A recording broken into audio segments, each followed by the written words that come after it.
오늘 우리에게 주시는 하나님 말씀 함께 나눌게요. 요한복음 17장 1, 2절. 은혜로 목소리와 함께 같이 읽겠습니다. 시작. 예수께서 이 말씀을 하시고 눈을 들어 하늘을 우러러 이르시되 아버지여 때가 이르렀사오니 아들을 영화롭게 하사 아들로 아버지를 영화롭게 하게 하옵소서. 아버지께서 아들에게 주신 모든 사람에게 영생을 주게 하시려고 만민을 다스리는 권세를 아들에게 주셨음이로소이다. 아멘. 우리는 어제로 전교인 성경 통독 10독을 끝냈습니다. 우리 성도님들께 위로와 또 격려의 말씀을 드리고 싶습니다. 전교인이 다는 아니겠지만 10독을 했다. 대한민국 1% 안에 드는 교회고 성도들인 줄로 확신합니다. 그러나 여기서 끝내면 안 됩니다. 우리는 또다시 힘을 내서 11독에 도전할 것입니다. 할렐루야. 어쩌다가 중간에 그만두신 분, 이런저런 여러 가지 사정으로 잠깐 타이밍을 놓친 분들 다시 시작하시면 됩니다. 내일부터 우리 11독에 도전할 것입니다. 할렐루야. 이 사람 한번 다시 축복하겠습니다. 복이 있으라, 빛이 있으라. 요한복음 17장은 우리 예수님의 대제사장적 기도입니다. 대제사장적 기도라는 말은 하나님 앞에서 우리를 향한 하나님 앞에서의 중보적 기도라는 말이죠. 단락을 나누어 보면 1절부터 5절까지, 그리고 6절부터 19절까지, 20절부터 26절까지 기도입니다. 주님의 기도는 자신을 위한 기도에서 12제자를 위한 기도로, 더 나아가서 그 제자들로 선포된 말씀을 듣고 예수를 믿는 모든 사람들, 저와 여러분들까지 포함된 기도로 넓어지고 있고 더 깊어지고 있습니다. 기도는 그렇습니다. 처음에는 내가 시작하고 내 의지로 시작한 것 같은데 기도가 점점 깊어질수록 성령님께서 나의 기도를 이끄시는 거예요. 나의 필요는 온데간데 없고 그저 주님 앞에 머물러 있다는 그 자체만으로도 행복한, 그것이 기도입니다. 두 가지에 대한 확신이 있을 때 기도가 가능합니다. 첫 번째는 하나님의 능력에 대한 확신, 두 번째는 하나님의 사랑에 대한 확신입니다. 우리가 기도하지 않는 건 이 두 가지에 대한 확신이 없기 때문입니다. 하나님께는 나를 도울 힘이 충분하고 그 능력, 그 힘 나를 위해 사용하신다는 사랑에 대한 확신이 있으면 기도하지 말라고 해도 기도의 자리를 찾게 됩니다. 우리가 누군가를 돕고 싶어도 도울 능력이 없어서 돕지 못할 때도 있지만 도울 능력을 가지고 있음에도 도와줄 마음이 없어서 돕지 못하기도 합니다.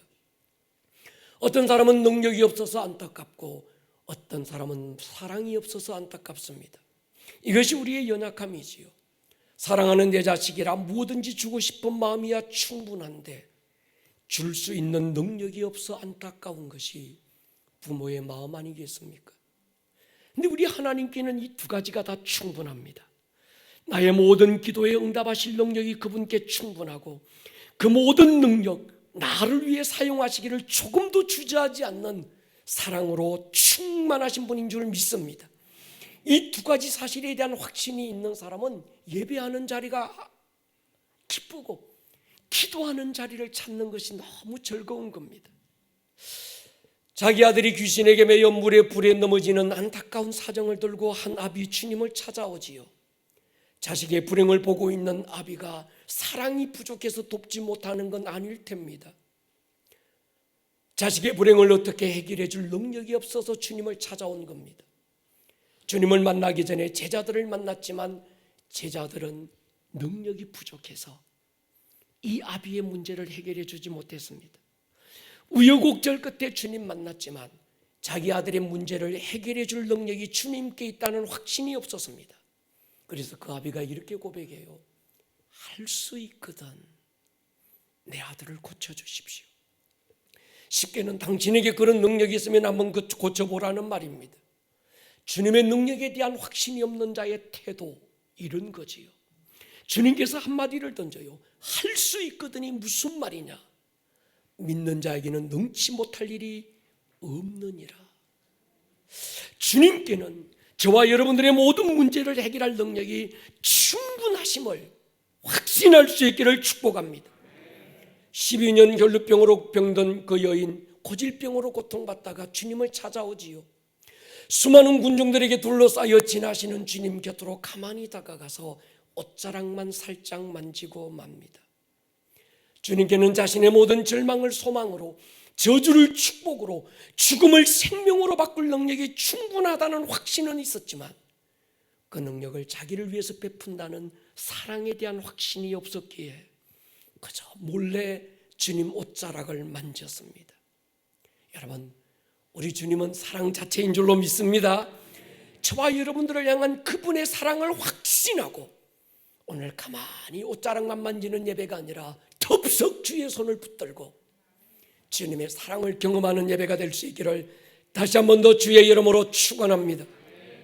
어쩌다가 기도를 잃어버리지 않았습니까? 여러분, 기도는 안 하는 것이 아니라 못 하는 겁니다. 시간이 없고 바빠서 기도 안 하는 것이 아닙니다. 코로나 때문에, 특수한 이 상황 때문에 기도 안 하는 것도 아니지요. 주님의 사랑과 그 능력에 대한 확신을 빼앗겼기 때문에 해야 된다는 건 알지만 못하는 건 아닐까요? 여러분, 마귀는 하나님의 존재를 부인하게 하지 않습니다. 하나님의 존재를 인정합니다. 그러나 하나님의 능력을 부정하게 만들어요. 하나님의 사랑에 대한 확신을 빼앗는 것이 마귀의 일입니다. 여러분, 우리의 기도를 듣고 계시는 그분, 전능자요 창조주요, 무엇보다도 십자가 어긋진 나무 토막에서 그 아들을 걸어놓고 피와 물을 쏟은 다음 우리를 거듭 낳으신 아버지입니다. 그분에게는 당신의 어떤 절망도 소망으로 바꿀 능력이 충분하고, 더 나아가서 그분에게는 그분에 있는 모든 능력을 저와 여러분들을 위하여 내어주시기를 기뻐하시는 사랑으로 충분합니다. 그 능력과 그 사랑에 대한 확신을 가진 자, 예배 시간이 즐겁고 기도의 자리를 찾게 되는 줄로 믿습니다. 바울처럼 우리 이렇게 선포해야 됩니다. 누가 나를 그리스도의 사랑에서 끊으리요? 환난이나 공고나 핍박이나 위험이나 기근이나 적신이나 칼이랴. 높음이나 깊음이나 천사들이나 또 다른 어떤 피조물이 온다고 할지라도 우리를 향한 그리스도 예수의 사랑에서 끊을 수 없으리라. 이 사랑에 대한 확신, 그 확신이 우리를 예배의 자리로 내몰고 그 능력에 대한 확신이 우리를 기도의 자리로 이끄는 겁니다. 하나님의 사랑을 의심해도 괜찮을 상황이 어디 있으며 하나님의 능력을 부인해도 좋은 일들 어디에 있겠습니까? 오늘 이 시간 찬양하고 예배하고 말씀 듣다가 그 능력, 그 사랑에 생포되는 경험이 있기를 주 예수의 이름으로 축원합니다. 꼭 기도해야 됩니까? 어떻게 기도해야 됩니까? 기도의 필요성, 이런저런 것보다 분명한 한 가지 진실이 있습니다. 성경 어디에도 기도하지 않는 자를 쓰신 예가 없습니다. 그 사람의 기도를 초월해서 하나님이 나타나신 적이 없습니다. 하나님이 기도라는 지식을 세상에 내놓으시는 순간부터 하나님은 기도를 초월해서 일하지 않기로 결정하셨습니다. 더 분명한 것은 예수님은 하나님의 아들이시면서도 인간의 모습으로 이 땅에 오셨을 때 기도를 초월하지 않았습니다. 누구보다 기도하셨고 기도의 자리를 즐겨 찾으셨습니다. 하나님의 아들이요 창조주이신 그분께 무슨 아쉬움이 있고 무슨 부족함이 있어서 그분이 그토록 기도하셨겠습니까? 우리 예수님께는 기도가 아쉬움을 채울 수단이 아니었고 아버지와의 친밀함이었고 사랑의 수단이었습니다.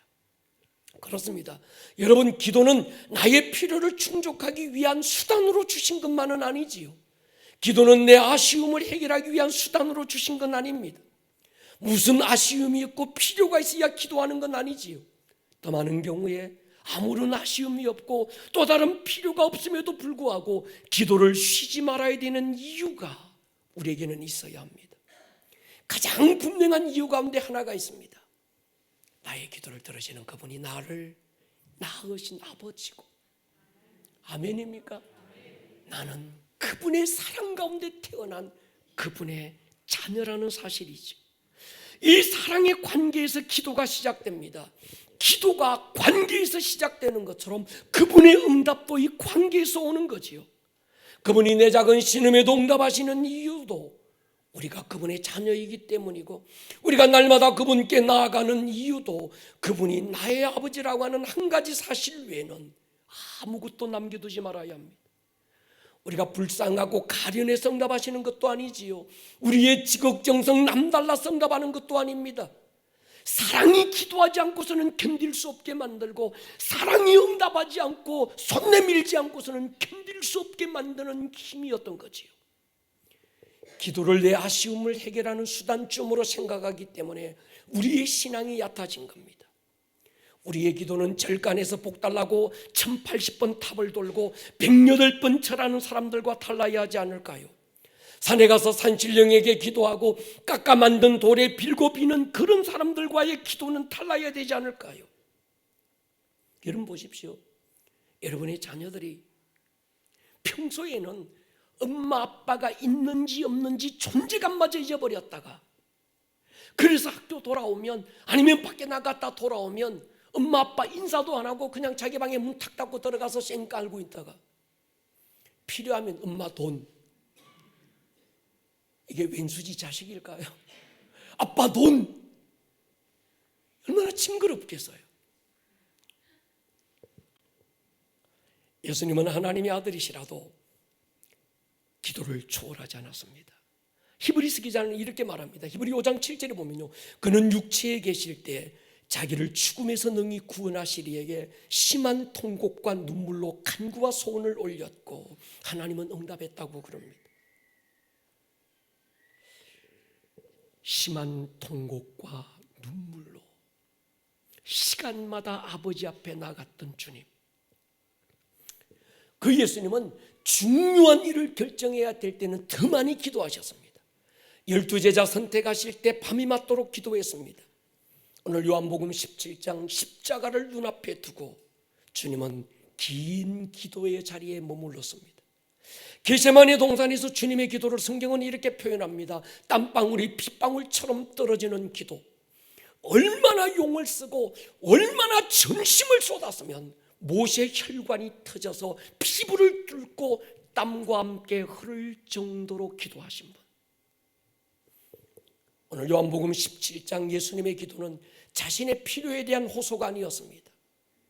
요한복음 17장 전체를 한마디로 압축하면 내가 아버지 안에 있고 아버지께서 내 안에 계셔서 나와 아버지가 언제나 하나였던 것처럼 십자가로 구원 얻고 영생 얻은 저들도 내 안에 하나가 되어서 함께 하나님의 영광 안에 머물게 해 주십시오. 십자가의 고통을 면제해달라고 구하지 않았습니다. 고통을 피하게 해달라는 간구도 아니었습니다. 자신의 십자가의 고통을 통해서 우리가 예수님 안에서 하나가 되어서 창세 전에 사람이 만들어지기 전, 해와 달과 별들이 만들어지기 그 이전, 하늘이 만들어지기 전, 천사들이 창조되기 그 이전, 하나님과 그 아들 예수님이 그 하나가 되어서 하나님의 영화로움, 그 영광 안에 그 머물렀던 그때 그 영화로움이 너무 찬란해서 그걸 혼자만 누리는 것이 아니라 우리도 함께 누릴 수 있는 길을 여시고, 할렐루야, 그래서 우리도 함께 머물게 해달라고, 그렇다면 어떤 고난도 내가 달게 받겠다는 주님의 기도가 오늘 요한복음 17장입니다.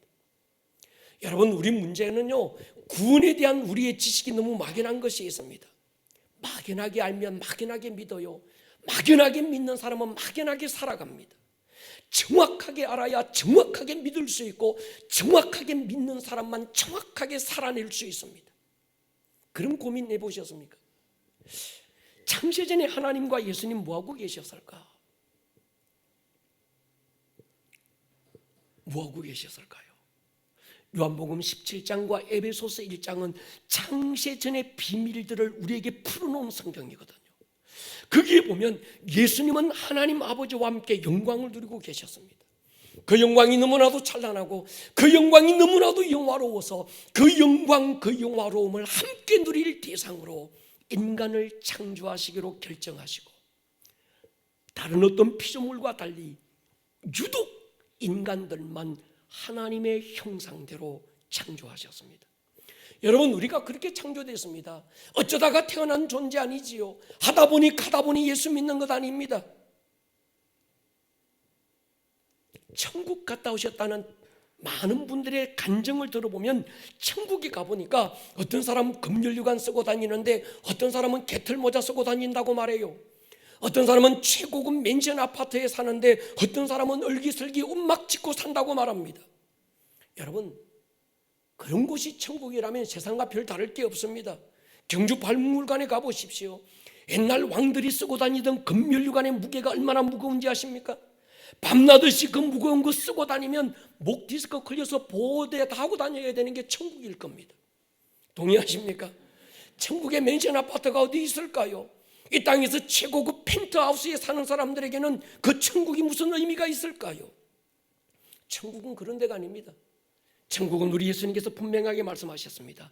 창세 전에 아버지와 내가 함께 누리고 있었던 그 영광의 영화로움. 할렐루야. 그렇습니다. 예수님은 이 세상에 인간의 몸으로 오시기 전에 하나님과 함께 그 영광 안에서 함께 영광 가운데 계셨던 분입니다. 그 영광이 너무 찬란하고 영화로워서 그 영광을 함께 누릴 대상을 창조하기로 작정하시고 하나님의 형상으로 인간을 창조하신 거지요. 이것이 인간 창조의 신비고 구원의 신비입니다. 단순하게 예수 천당 불신지옥 어떤 이런 식으로 예수를 믿으면 안 됩니다. 여러분, 우리가 천국에 대한 개념이 정확하게 열려야 합니다. 우리가 기도를 통해서 이런저런 필요를 구할 수 있고 응답을 받을 수 있습니다. 병든 몸 고쳐달라 기도할 수 있고 그분은 얼마든지 고쳐주실 수 있고, 아니 고쳐주고야 말 것입니다. 어려운 형편 내어놓고 주님의 도움 구할 수 있지요. 주님은 우리의 공급자이시기에 얼마든지 좋은 것으로 공급하시고야 말 것입니다. 우리가 어떻게 할 수 없는 상황을 내어놓고 주님의 도움을 구할 때 주님은 자신의 사랑과 능력을 제한 없이 베푸셔서 당신을 돕고야 말 것입니다. 그러나 기도는 그 이상이어야 합니다. 하나님의 사랑에 대한 확신의 선포지요. 주님, 내가 무언데 이렇게 사랑하셨어요? 주님, 내가 이렇게 주님을 사랑합니다. 내가 어떻게 하면 아버지를 더 영화롭게 할 수 있을까요? 내가 어떻게 하면 주님 마음을 시원케 하고 주님 입가에 미소 짓게 할 수 있을까요? 주님 감사해요. 주님 사랑해요. 이게 기도죠. 기도는 인간이 조작해서 만들어낸 프로그램이 아닙니다. 하나님이 내신 하늘의 지식이고 하나님의 방법입니다. 기도는 하나님의 약속이죠. 기도 없이 살아갈 수 있을지 모르지만 기도 없이 성령님께 이끌릴 수 없습니다. 성령님, 그분은 기도의 영입니다. 기도할 때 길은 무엇이고 기도하는 사람을 통해서 자기를 나타내시는 거죠. 코로나 상황, 이 어려운 상황 가운데 사람들의 입에 마스크 씌우고 교회당 예배당 문 닫히고 대화조차 금지하고 있는 상황에서도 우리는 얼마든지 기도할 수 있습니다. 코로나 상황이 팬데믹이 심해질수록 하나님은 우리 교회에 남다른 사랑으로 기도의 집문을 열어주셨습니다. 여러분, 시간 날 때마다 시간을 만들어서 기도의 집에 앉으십시오. 여기서 무슨 부르짖고 막 소리치지 않아도 괜찮습니다.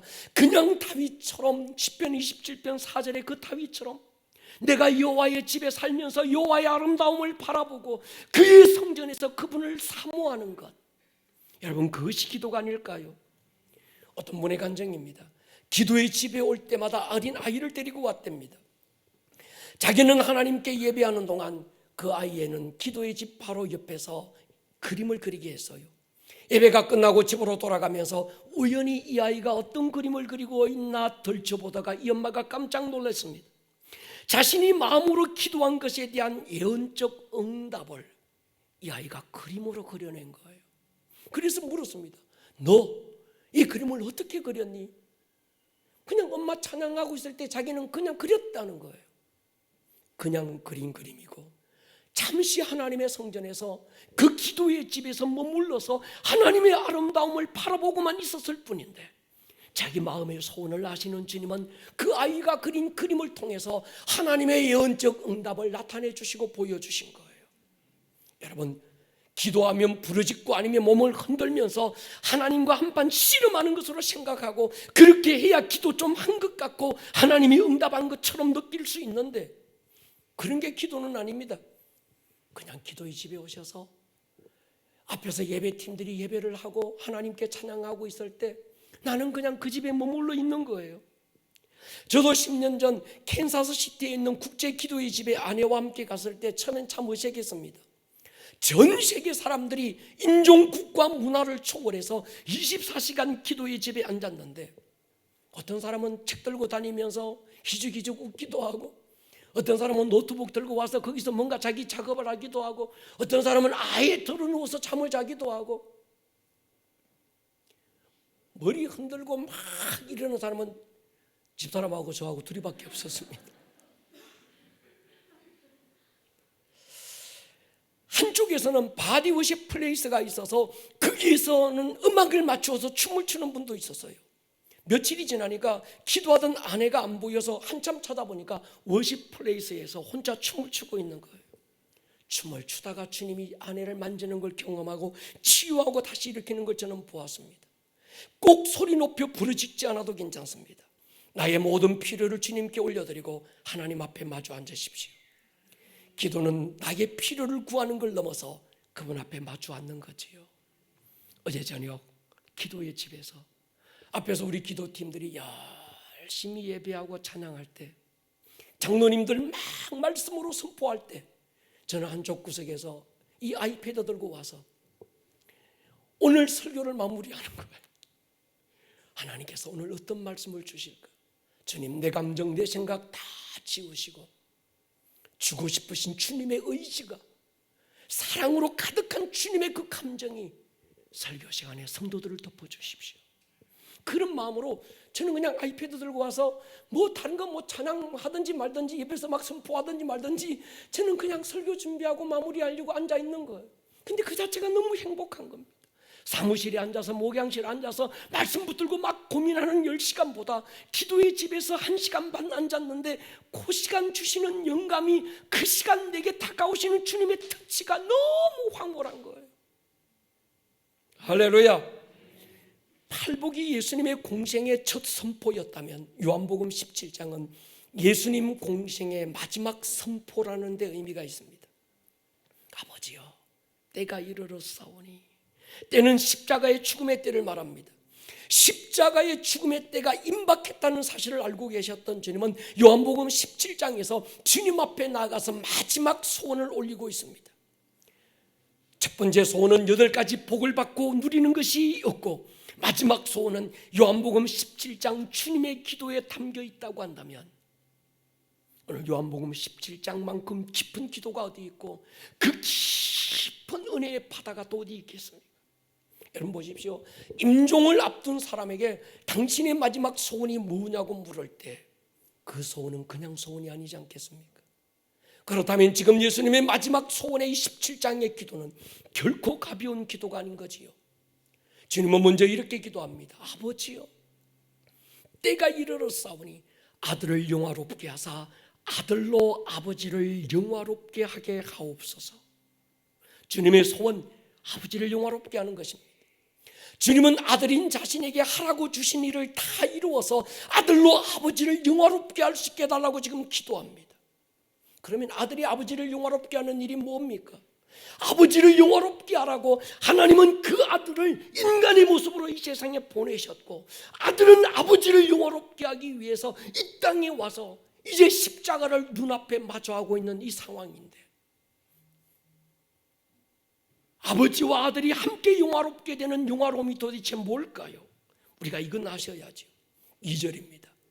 아버지께서 아들에게 주신 모든 사람에게 영생을 주게 하시려고.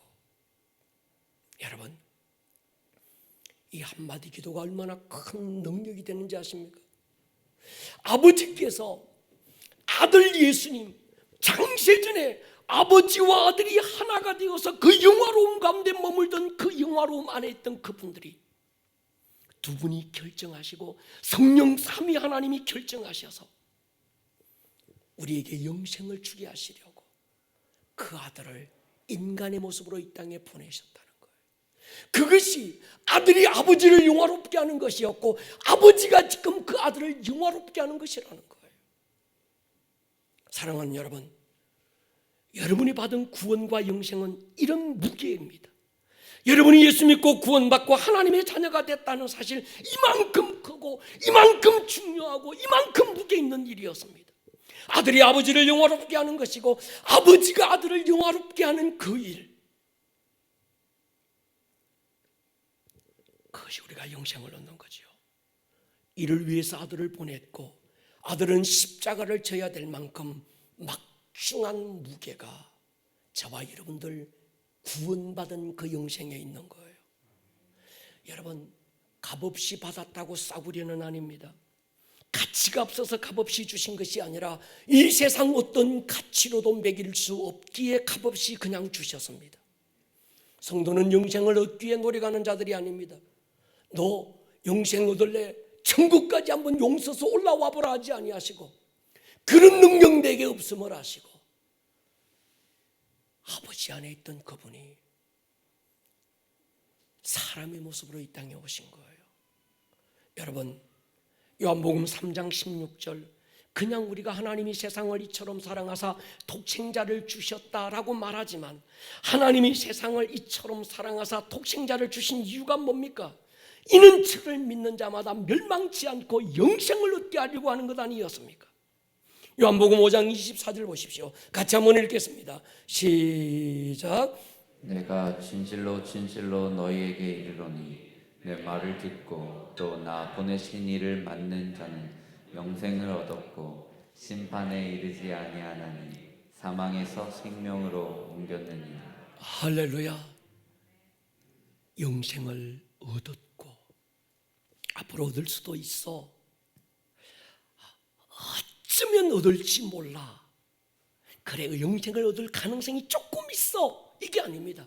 영생을 얻었다는 거예요. 동의하십니까? 심판에 이르지 않는다. 이미 사망에서 생명으로 옮겼다. 누가? 아들과 하나님을 믿는 자. 할렐루야. 그렇습니다. 우리가 아들 예수님을 통해 영생을 어떻게 얻었습니까? 요한복음 17장 3절은 말합니다. 영생은 곧 유일하신 참 하나님과 그가 보내신 자 예수를 아는 것이다. 안다라는 말, 야다, 이 말은 이론적이고 지식적인 교리적인 삶을 얘기하는 게 아닙니다. 여러분 보십시오. 누군가가 나 그 사람 잘 알아, 이럴 때는 나 그 사람 믿을 만한 사람이야 깔려 있는 거예요. 나 그 사람 잘 몰라, 이 말은 그 사람 난 아직 믿을 만한 사람이 아니야, 이게 깔려 있는 거거든요. 그러니까 안다라는 말은 믿는다 말과 동의어가인 거예요.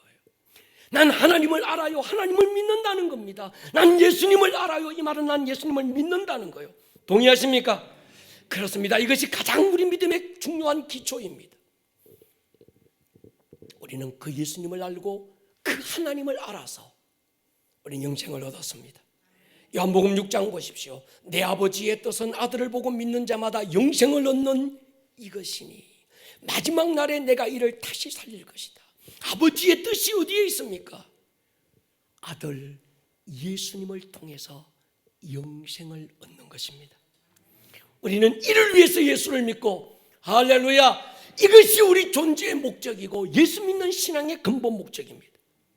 지금 주님께서 영생은 유일하신 하나님과 그가 보내신 자 예수 그리스도를 아는 것이라는 이 말은 아버지와 예수님이 친밀하셨던 것처럼 우리도 그분과 함께 누리는 친밀함을 말하는 거예요. 그래서 안다라는 이 말은 부부가 결혼하면서 서로를 가장 친밀한 중에 아는 것을 야다 이렇게 말하는 거예요. 영생은, 구원은 하나님과의 친밀함입니다. 할렐루야. 여러분, 시선의 거리가 마음의 거리입니다.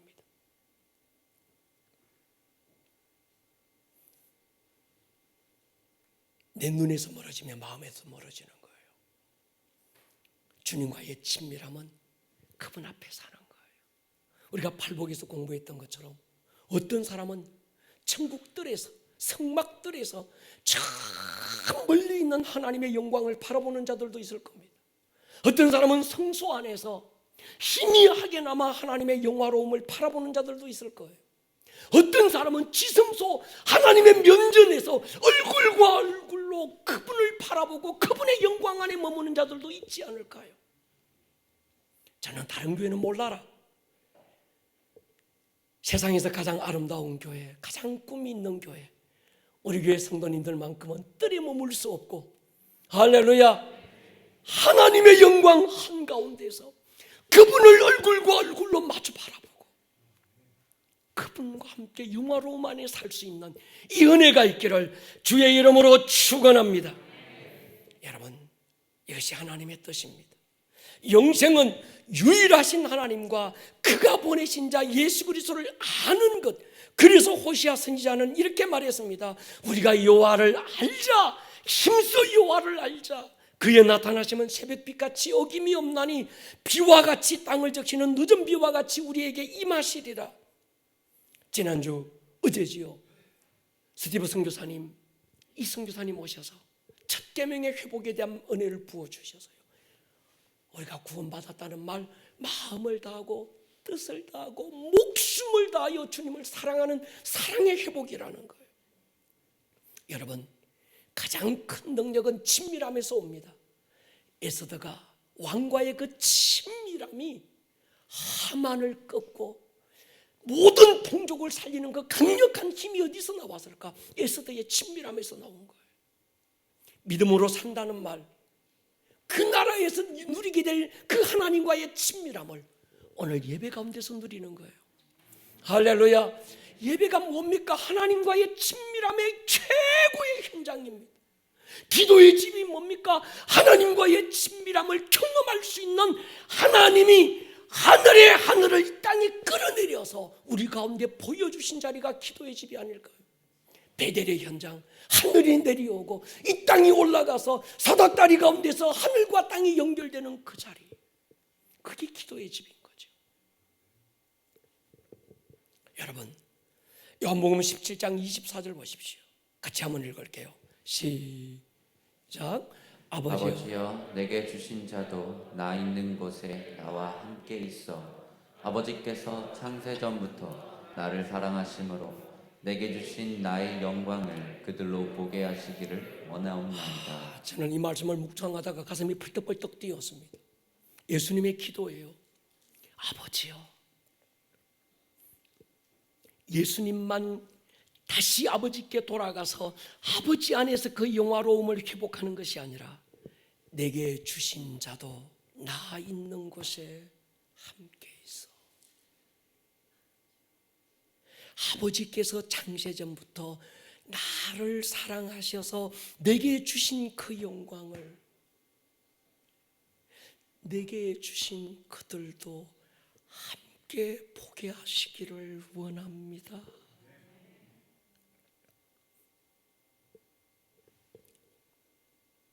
여러분, 이것이 하나님을 알고 예수를 안다는 말입니다. 그래서 성경은요, 끝없이 예수님은 그런 표현을 써요. 내가 아버지 안에 있고 아버지께서 내 안에 계신다. 나와 아버지가 하나다. 21절 보십시오. 아버지요, 아버지께서 내 안에, 내가 아버지 안에 있는 것 같이 그들도 다 하나가 되어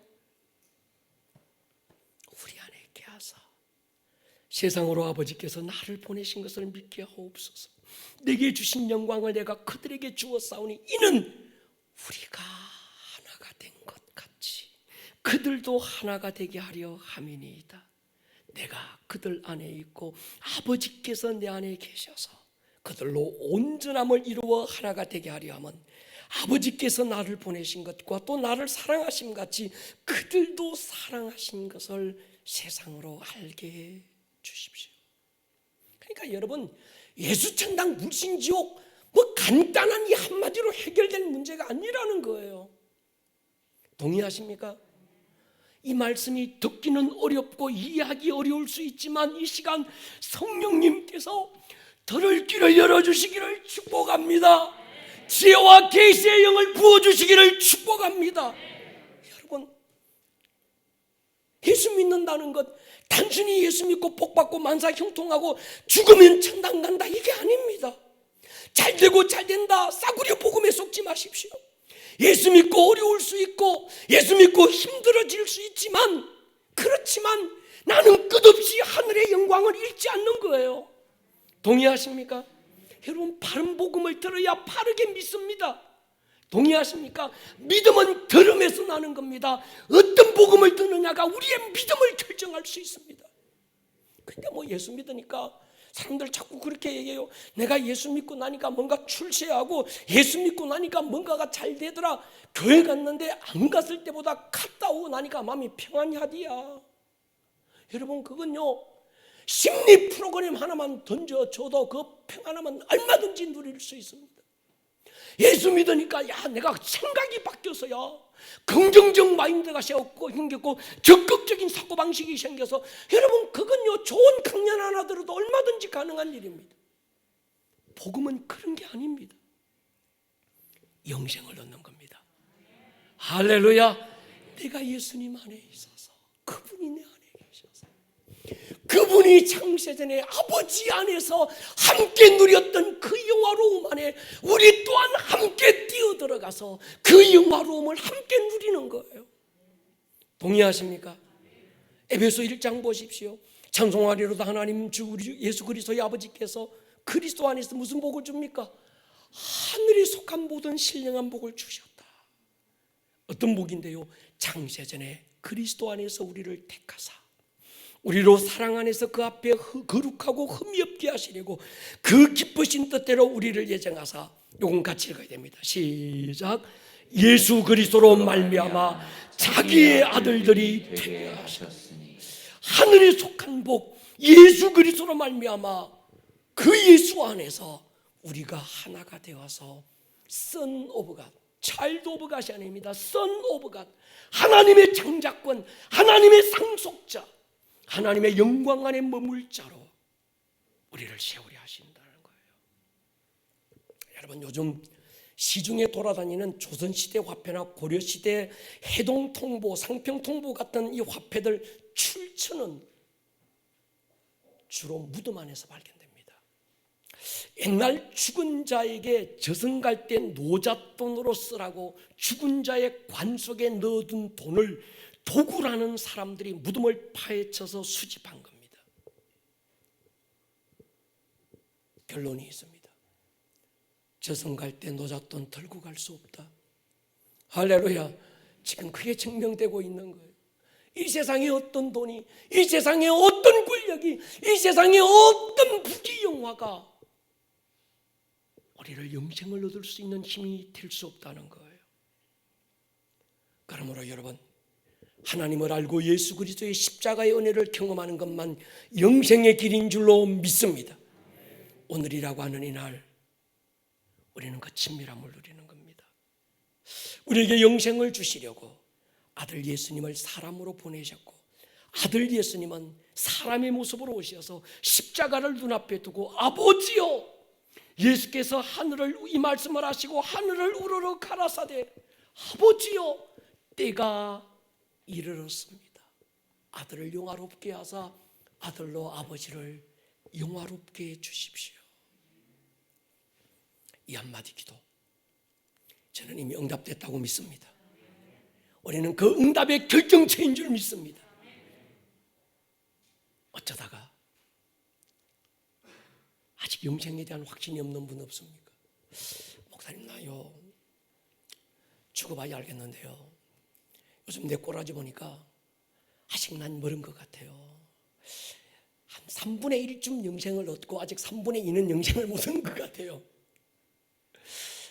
내가요 그래도 집사쯤 되고 아니면 권사쯤 돼야 신앙 경력이, 구력이 이 정도는 쌓여야 내가 그래도 영생 얻었다 정도 말하지, 아직 평신도고 아직 내 집사도 아닌데 교회 다닌 지 아직 뭐 얼마 되지도 않았는데 내가 뭐 영생 얻었다 이렇게 하면 이거 교만 아닙니까? 그런 거 아닙니다. 예수를 아는 것, 할렐루야, 그분을 믿으면 이미 영생은 우리 안에 있는 줄로 믿습니다. 우리가 예수 믿고 돈은 덜 가져도 큰 문제 아닐 수 있습니다. 남들만큼 배운 것이 많지 않다, 큰 문제 아닐 수 있습니다. 남들이 부러워할 만큼 높은 자리에 앉지 못했다, 괜찮습니다. 예수님도 제자들도 섬김받기보다 섬기는 자리에 살았습니다. 그러나 여러분, 우리가 영생을 얻지 못한다면 이건 보통 문제가 아닙니다.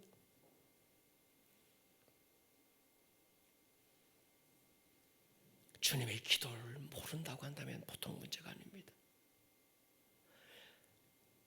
하나님은 저와 여러분들에게 영생을 주시려고 아들을 보내셨고, 아들은 오셔서 십자가 위에서 죽었습니다. 천국에서 아버지와 예수님이 누리고 계셨던 그 영광에 동참시키려고 우리에게 영생을 주셨습니다. 오늘 주님의 기도가 당신에게 응답되는 은혜가 있기를 축복합니다. 이미 응답되었음을 선포합니다. 머리를 한번 숙여보십시오. 사랑하는 여러분, 오늘 들었던 많은 말씀을 들었지만 이 시간 한번 정리가 돼서 여러분의 영에 각인되기를 원합니다. 하나님, 나는 이미 죽음의 문제가 해결된 자요, 나는 이미 영생을 확보한 자요, 나는 하나님을 아버지라 부르고 하나님의 아들들이 되게 하시려고 하나님은 그 아들을 보내셨고, 오늘 십자가를 목전에 두고 주님은 처절한 기도를 드리고 있었습니다. 주님, 나는 영생을 얻은 자입니다. 나는 하나님의 아들들입니다. 나는 그 주님과의 가장 친밀함을 오늘이라는 이날 누리며 살 자들입니다.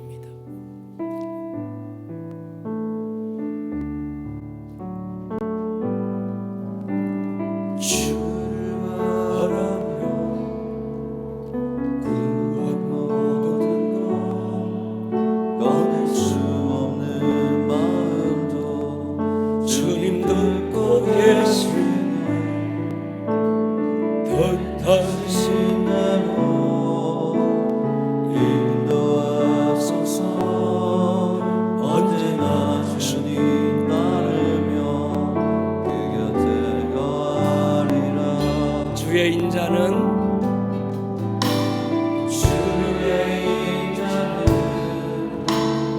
영원하시니 신실한 주의 이끄심 나는 찬양하리라. 모든 시간을 주께 드리네.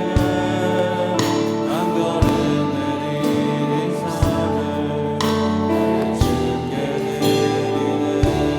주와 함께한 고백, 주와 함께한 고백 내 삶에 주옵소서. 나를 향하신 주님의 마음 담아주소서. 주의 부르신 계획 온전히 이루소서.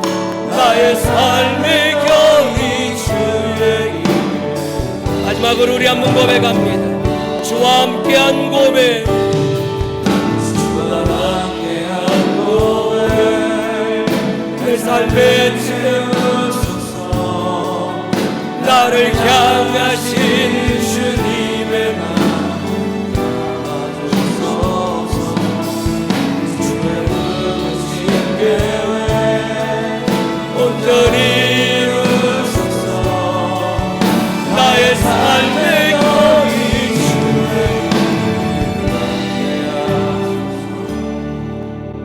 반주만 한번 들어보십시다. 여러분,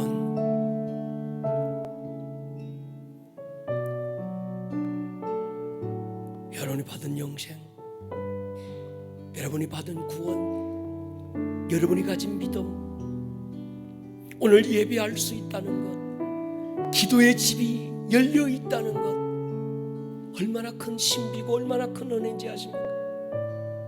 주님, 이 큰 구원을 등한히 여기지 않게 해주시고 이 아름다운 영생을 소홀히 여기지 않게 해주십시오.